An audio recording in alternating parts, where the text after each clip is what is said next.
Hello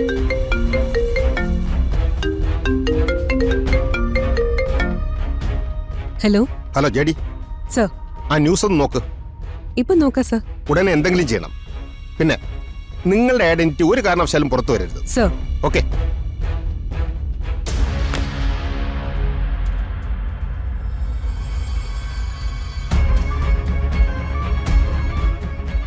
ബാംഗ്ലൂരിൽ നിന്നും വന്ന കണ്ടെയ്നർ ലോറിയിൽ നിന്നും കേരള പോലീസിന്റെ സ്പെഷ്യൽ ടീം ബന്ദികളാക്കപ്പെട്ട കുറെ കുട്ടികളെ രക്ഷിച്ചു. മനുഷ്യക്കടത്തിനായി ഇവരെ ഷിപ്പിംഗ് യാർഡിലേക്ക് കൊണ്ടുപോവുകയായിരുന്നുവെന്ന് കരുതപ്പെടുന്നു.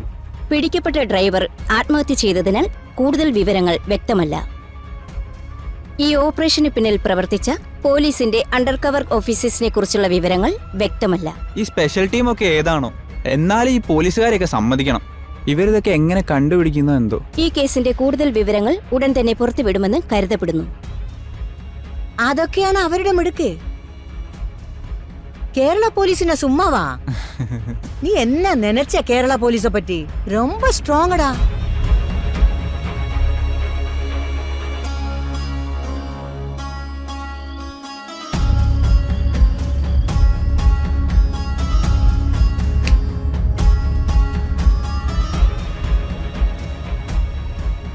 മോനെ, നിനക്ക് എന്താ പറ്റിയേ?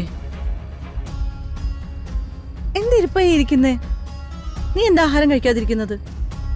ദാ, ഞാൻ ആഹാരം കൊണ്ടുവന്നിട്ടുണ്ട്. എഴുന്നേറ്റ് വന്ന് കഴിക്കും. എനിക്കൊന്നും വേണ്ട അമ്മ. ഇതുകൊണ്ടൊന്ന് പോവോ? ഇല്ല, നീ കഴിക്കാതെ ഞാൻ പോവില്ല. നിനക്കെന്താ പറ്റിയെന്ന് അമ്മയോട് പറ. ഇത് വലിയ ശല്യമായല്ലോ. കണ്ടോ, നിനക്ക് വെറുതെ ദേഷ്യം വരിക. ഞാൻ നിന്നെ ശ്രദ്ധിക്കുന്നുണ്ട്. നിനക്ക് എന്തോ ഒരു വലിയ വിഷമമുണ്ട്, അത് ഉറപ്പാ.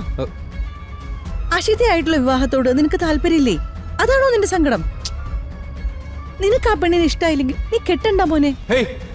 എനിക്ക് ഇഷ്ടമായില്ലെന്ന് ഞാൻ പറഞ്ഞോ? ഈ കല്യാണം തീരുമാനിക്കുന്നത് വരെ സന്തോഷമായിട്ട് നടന്ന പയ്യനല്ലേ നീ? പൂർണ്ണിമ നിന്റെ ചേച്ചിയൊക്കെ തന്നെയാ എന്ന് കരുതി അവൾ പറയുന്നതെല്ലാം കണ്ണു പഠിച്ചനുസരിച്ച് ജീവിക്കണമെന്നൊന്നുമില്ല. പൃഥ്വി മോനെ, നിനക്ക് ആ പെണ്ണിനെ വേണ്ടെങ്കിൽ നമുക്ക് വേറെ നോക്കാം. അതിന്റെ പേരിൽ എന്റെ മോൻ ഭക്ഷണം കഴിക്കാതിരിക്കൊന്നും വേണ്ട. അമ്മേ, ഇത്രയും നേരം ഞാൻ മര്യാദക്കാ സംസാരിച്ചോണ്ടിരുന്നത്. വെറുതെ എന്റെ ദേഷ്യം പിടിപ്പിക്കാതെ പോയേ അമ്മേ. പിന്നെ കല്യാണം എനിക്ക് അശിതയെ ഇഷ്ടമാണ്. ഇനി അതിനെ കുറിച്ച് കൂടുതലൊന്നും പറഞ്ഞു ഉണ്ടാക്കണ്ട.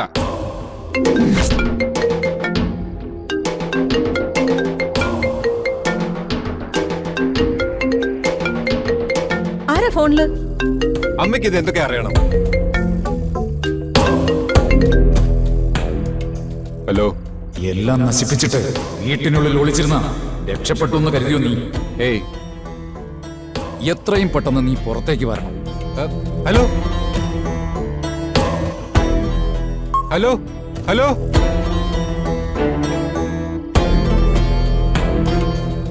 പൃഥ്വി മോനെ, നിക്ക്.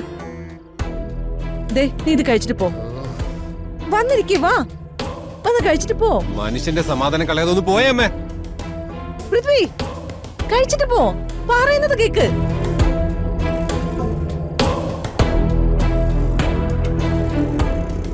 എല്ലാത്തിനും കാരണം പൂർണ്ണിമ ഒറ്റ വരുത്തിയ. എന്റെ മോന്റെ സമാധാനം അവള് നശിപ്പിച്ചത്. നവദുർഗേ വനദുർഗേ സർവവും നീ ചിന്മയി.